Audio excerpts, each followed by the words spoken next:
ఛత్తీస్గఢ్ అబూజ్మడ్ ఎన్కౌంటర్లో చనిపోయిన మావోయిస్టులు ఎవరు? ఎన్కౌంటర్ జరిగి గంటలు గడిచిన మృతదేహాలను అబూజ్మడ్ నుంచి దంతేవాడ, నారాయణపూర్కు తరలించిన ఇంకా క్లారిటీ లేదు.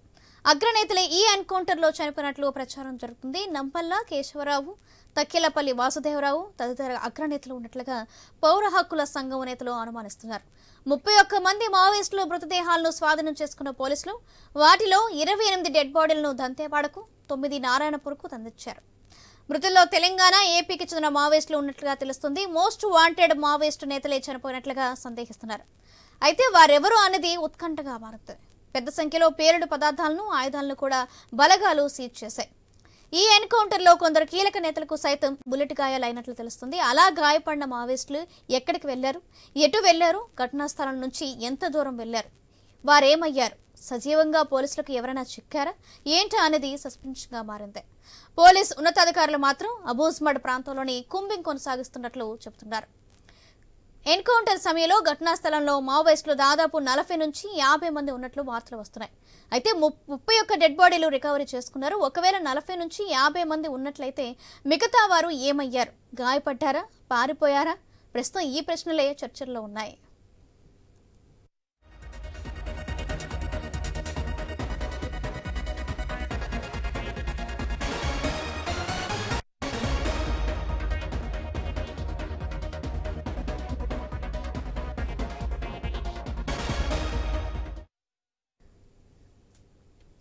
ఛత్తీస్గఢ్ అబూజ్మడ్ ఎన్కౌంటర్లో చనిపోయిన మావోయిస్టులు ఎవరు? ఎన్కౌంటర్ జరిగి గంటలు గడుస్తున్న మృతదేహాలను అబూజ్మడ్ నుంచి దంతేవాడ, నారాయణపూర్కి తరలించిన ఇంకా క్లారిటీ రాలేదు. ఈ విషయానికి సంబంధించి మరింత సమాచారం మా ప్రతినిధి నవీన్ అందిస్తారు. నవీన్, దాదాపుగా 12:30కి నిన్న మధ్యాహ్నం 12:30కి స్టార్ట్ అయినటువంటి ఎన్కౌంటర్ లో దాదాపుగా 36 మంది చనిపోయారని చెప్పేసి పోలీసులు ప్రకటించారు. ఇప్పటి వరకు 31 డెడ్ బాడీని అయితే ఘటనా స్థలం నుంచి రికవర్ చేశారు. అంతేకాకుండా ఇంకా ఆ ప్రాంతంలో కొన్ని డెడ్ బాడీలు ఉన్నాయని చెప్పేసి కూడా పోలీసులు భావిస్తున్నారు. అయితే భారీ ఎన్కౌంటర్ అని చెప్పుకోవచ్చు. ఎందుకంటే ఛత్తీస్గఢ్ రాష్ట్రంలోని అబూజ్మడ్ ప్రాంతం ఇదంతా కూడా ఇదంతా మావోయిస్టులకి కంచుకోట ఏరియా. ఈ ప్రాంతంలో దాదాపుగా గంటల తరబడి నిన్న మనం చూసుకున్నట్టయితే దాదాపుగా 12:30 నుంచి అర్ధరాత్రి దాదాపు 10-11 వరకు కూడా భారీగా ఎదురు కాల్పులు అయితే జరిగినటువంటి పరిస్థితి కాబడుతుంది. ఈ కాల్పుల్లో దాదాపుగా 36 మంది మావోయిస్టులు చనిపోయారు. అయితే 31 మంది డెడ్ బాడీ మాత్రమే స్వాధీనం చేసుకున్నాం అని చెప్పేసి కూడా పోలీసులు చెప్తారు. ఇంకా డెడ్ బాడీలు ఆ ప్రాంతంలో ఉండే అవకాశం ఉందని చెప్పేసి కూడా భావిస్తున్నారు. ఎందుకంటే అదంతా కూడా లోయ ప్రాంతం, అంత కొండల ప్రాంతం నేపథ్యంలో కొంతమంది మావోయిస్టులు ఎవరికైతే బుల్లెట్ గాయాలైనా వాళ్ళందరూ తప్పించుకున్నట్టు ప్రయత్నం చేశారు. ఆ ప్రాంతంలో ఎక్కడో ఒక దగ్గర పడిపోయి ఉంటారు. వాళ్ళకి తీవ్రంగా రక్తం కూడా గారిపోయింది. బ్లడ్ మొత్తం కూడా ఆ ప్రాంతంలో మొత్తం కూడా రక్తపు ఏరులై పారిందని చెప్పేసి కూడా చెప్పుకోవచ్చు. ఎందుకంటే దాదాపుగా 37 మంది అంటే మామూలు ఇష్టం కాదు, 36 మంది అంటే అంతమంది చనిపోవడం అనేది ఆ మావోయిస్టు ఉద్యమంలో ఒక కీలక మలుపు అని చెప్పుకోవచ్చు. ఎందుకంటే వాళ్ళకి తీవ్ర నష్టం వాటిల్లోని చెప్పుకోవచ్చు. అంటే వాళ్ళ ప్రస్తుతానికి ఛత్తీస్గఢ్ రాష్ట్రంలో వరుసగా జరుగుతున్న ఎన్కౌంటర్ లో 10ల సంఖ్యలో కూడా మావోయిస్టులు నష్టపోతున్నారు. ఇప్పుడు దాదాపుగా 36 మంది చనిపోయారని చెప్పేసి కూడా చెప్తున్నారు. అయితే చనిపోయిన వాళ్ళకి సంబంధించి వాళ్ళ మృతదేహాలు లభ్యమైనాయి. వాళ్ళకి మొత్తం కూడా మృతదేహాలు ప్యాక్ చేశారు.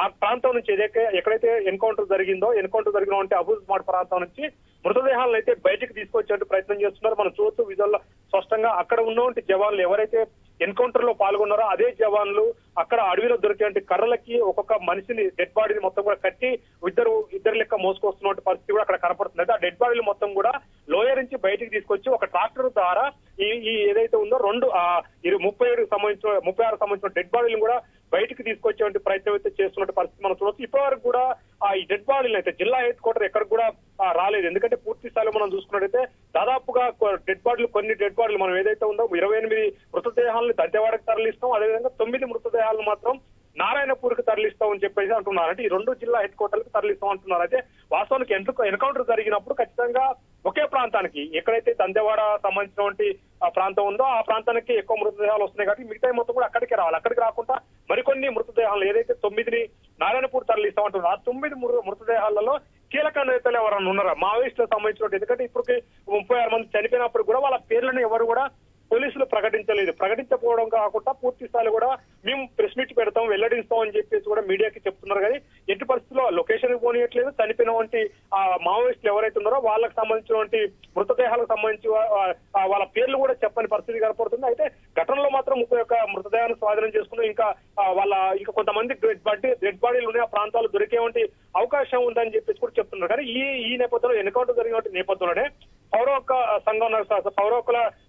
సంఘాలు కూడా పూర్తిగా ఒక అనుమానం వ్యక్తం చేస్తున్నాయి. ఎందుకంటే ఇప్పటి వరకు ఇన్ని గంటలు అవుతుంది, ఒకసారి ఎన్కౌంటర్ అయినప్పుడు కనీసం వాళ్ళ పేర్లు ఎందుకు వెల్లడించట్లేదు? చనిపోయినటువంటి మావోయిస్టులు, అది చిన్న లీడరా పెద్ద లీడరా లేకపోతే మావోయిస్టు సానుభూతి పరులు ఎవరైనా కానీ వాళ్ళ పేర్లని వెల్లడించాలని చెప్పేసి కూడా ఇప్పటికే పౌర హక్కుల సంఘ నేతలు కూడా ఆందోళన చేస్తున్నారు. వాళ్ళు డిమాండ్ చేస్తున్నట్టు పరిస్థితి కూడా చూడొచ్చు. ఎందుకంటే నిన్న జరిగిన ఎన్కౌంటర్ ఈ రోజు దాదాపుగా 24 గంటలు గడిచిపోయిన పరిస్థితి కనపడుతుంది. నిన్న మధ్యాహ్నం 12 జరిగిన ఎన్కౌంటర్ అప్పటి నుంచి సాయంత్రం దాకా జరిగింది. మళ్ళీ ఇప్పుడు దాదాపుగా సమయం 3గా వస్తుంది. అంటే 24 గంటలు కూడా దాటింది. 24 గంటలు దాటినా కానీ డెడ్ బాడీలు స్వాధీనం చేసుకున్నాను. ఏ జిల్లా హెడ్ క్వార్టర్ కూడా ఇటు దంతెవాడ కానీ నారాయణపురం కూడా ఇంకా జిల్లా హెడ్ క్వార్టర్లకు ఎక్కడికి కూడా డెడ్ బాడీలు తీసుకురాలేదు. చనిపోయినటువంటి మావోయిస్టులకు సంబంధించినటువంటి ఎవరు చనిపోయారు ఏంటంటే వాళ్ళ పేర్లు కూడా వెల్లడించడం ఏదైతే పౌర హక్కుల సంఘాలు ఉన్నాయో వాళ్ళు ఆందోళన కూడా చేస్తున్నారు. ఖచ్చితంగా వాళ్ళ పేర్లు చెప్పాలని చెప్పేసి కూడా వాళ్ళు ప్రధానంగా చెప్తున్న పరిస్థితి కాబట్టి అయితే చనిపోయిన దాంట్లో దాదాపుగా అంటే ఇప్పుడు జరిగినటువంటి ఎన్కౌంటర్ లో ఈ తెలంగాణకు గాను ఆంధ్రప్రదేశ్ సంబంధించిన కీలక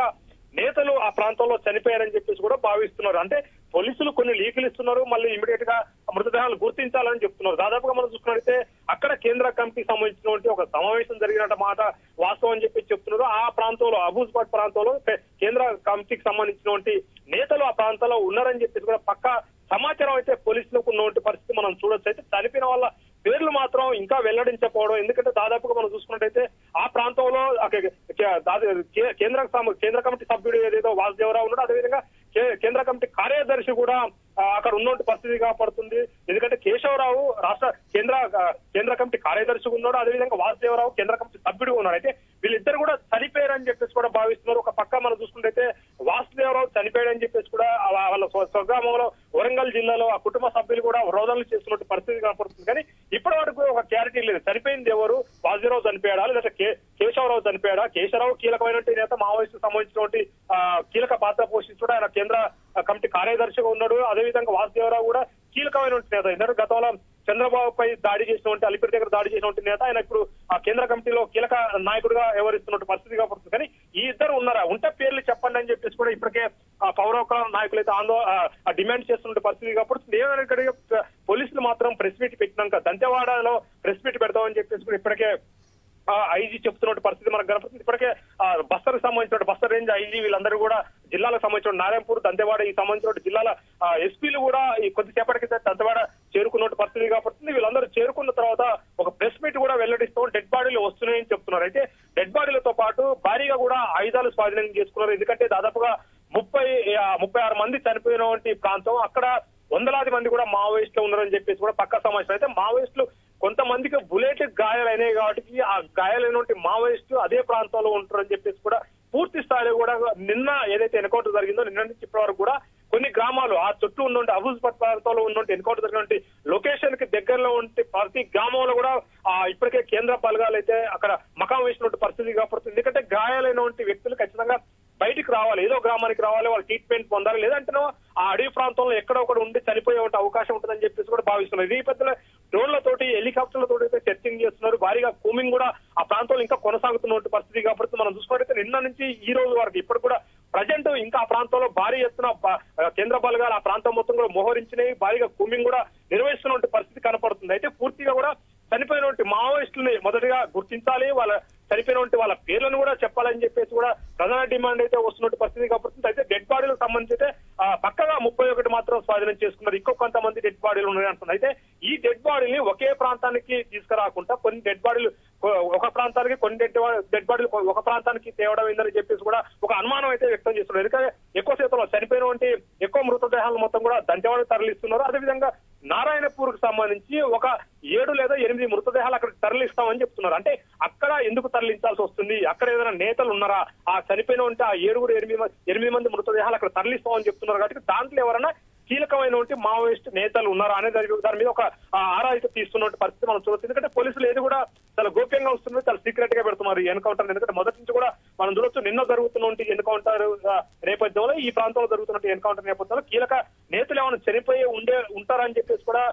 బయట ఉన్నటువంటి కొంతమంది నేతలు ఎవరైతే ఉన్నారో వాళ్ళు భావిస్తున్నారు కీలక నేతలు ఉంటుందని చెప్పేసి కూడా అంటున్నారు. ఎందుకంటే ఇప్పటివరకు కూడా మావోయిస్టులు ఒక ప్రకటన కూడా చేయలేదు. కనీసానికి ఎన్కౌంటర్ జరిగి 24 గంటలు గడిచిపోతున్నా కానీ ఒక ప్రకటన కూడా చేయలేదు. అంటే పూర్తి స్థాయిలో కీలకమైనటువంటి మావోయిస్టులు మొత్తం కూడా ఆ ప్రాంతంలో ఉండాలి. ఎందుకంటే ఒక రాష్ట్ర కేంద్ర కమిటీ సమావేశం అయి ఉండాలని చెప్పేసి కూడా భావిస్తున్నారు. వాస్తవానికి అంత పెద్ద ఎత్తున మావోయిస్టులు ఉన్నారంటే పక్కా ఒక సమావేశం ఉంటుంది. ఆ సమావేశం ఉన్న నేపథ్యంలో ఇరు రాష్ట్రాలకు సంబంధించినటువంటి కీలక నేతలు ఆ ప్రాంతానికి వస్తారు. ఇరు రాష్ట్రాలకు సంబంధించినటువంటి పూర్తి నేతలు కూడా ఆ ప్రాంతంలో ఉన్నట్టుగా పక్కా సమాచారం. అయితే తప్పించుకున్నటువంటి మావోయిస్టులు, చనిపోయినటువంటి మావోయిస్టులు డెడ్ బాడీలు స్వాధీనం చేసుకున్నా కానీ తప్పించుకున్నటువంటి మావోయిస్టులను టార్గెట్ గా పూర్తి స్థాయిలో కూడా అక్కడ సెర్చింగ్ కొనసాగుతుంది. భారీగా కూడా కూమింగ్ అయితే కొనసాగుతుందని చెప్పుకోవచ్చు. అయితే ఎవరైతే తప్పించుకున్నారో వాళ్ళ కోసం వేట మళ్ళీ సురువు చేశారు పోలీసులు. అంతేకాకుండా కొంతమందికి బుల్లెట్ గాయాలైనని చెప్పేసి కూడా పోలీసులు భావిస్తున్నారు. అక్కడ ఎన్కౌంటర్ జరిగినటువంటి ప్రాంతాన్ని పక్కడబందిగా ఇప్పటికే మనం చూసుకున్నైతే పోలీస్ డాగులు కూడా ఆ ప్రాంతానికి తీసుకొచ్చారు. అంతేకాకుండా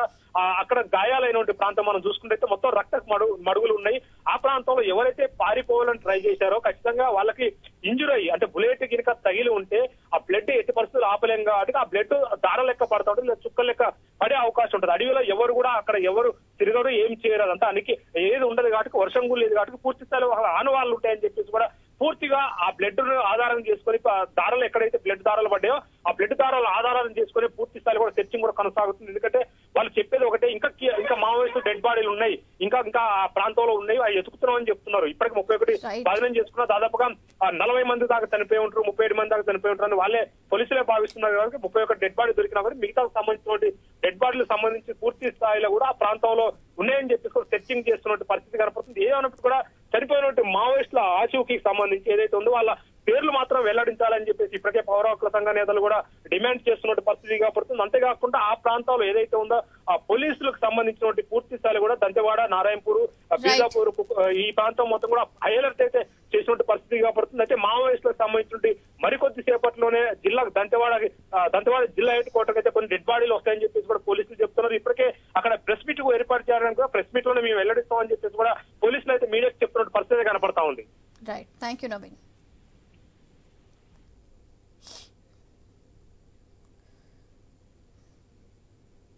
के दौरान अब तक कुल 31 माओवादियों को डेड बॉडी रिकवर की गए थे। ये जो मुठभेड़ स्थल दोनों जिला का सीमावर्ती इलाका पड़ता है। जिला नारायणपुर का थाना ओरछा के अंतर्गत तुलतुली, इंदौर और जिला दंतेवाड़ा का बारसूर थाना अंतर्गत जो गांव गवाड़ी और इसका आसपास इलाका का क्षेत्र में जानकारी के आधार पर पुलिस बल रवाना हुए थे ऑपरेशन के लिए। अभी इस क्षेत्र में कंपनी नंबर 6 और पूर्वी बस्तर डिवीजन कमेटी और प्रकरण नंबर 16 का सीनियर माओवादी कैडर जैसा